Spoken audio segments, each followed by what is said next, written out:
Hare Krishna, Krishna Krishna, Hare Hare, Hare Rama, Rama, Rama Rama, Hare Hare. Govind बोलो हरि गोपाल बोलो।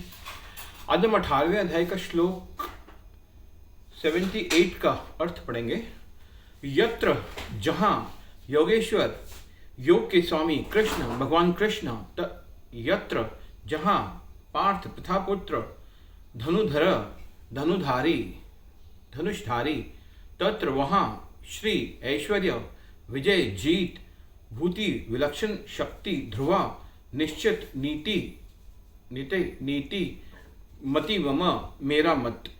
जहाँ योगेश्वर कृष्ण हैं और जहाँ परम धनुर्धर अर्जुन हैं वहीं ऐश्वर्य विजय अलौकिक शक्ति तथा नीति भी निश्चित रूप से रहती है। यह ऐसा मेरा मत है। तात्पर्य, भगवद गीता का शुभारंभ धृतराष्ट्र की जिज्ञासा से हुआ। वे भीष्म द्रोण तथा कर्ण जैसे महारथियों की सहायता से अपने पुत्रों की विजय के प्रति आशावान था।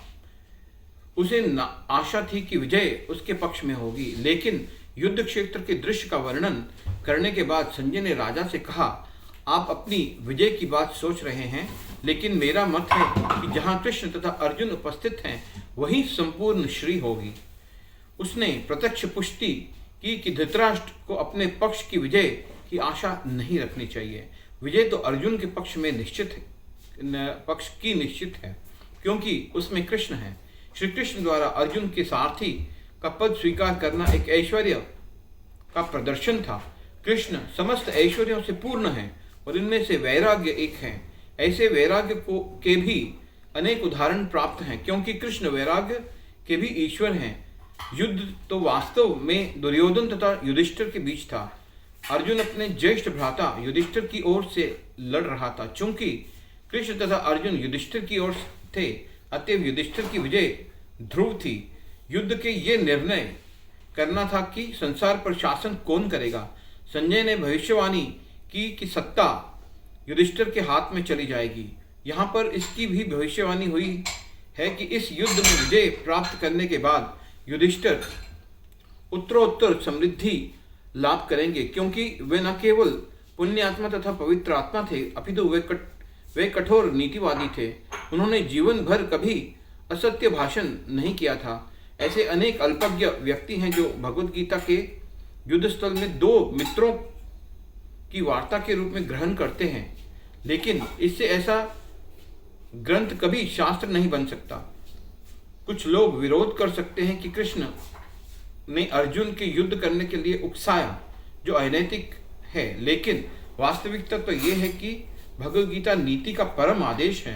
यह नीति विषयक आदेश 9वें अध्याय के 34वें श्लोक में है। मन मना भव मद भक्त।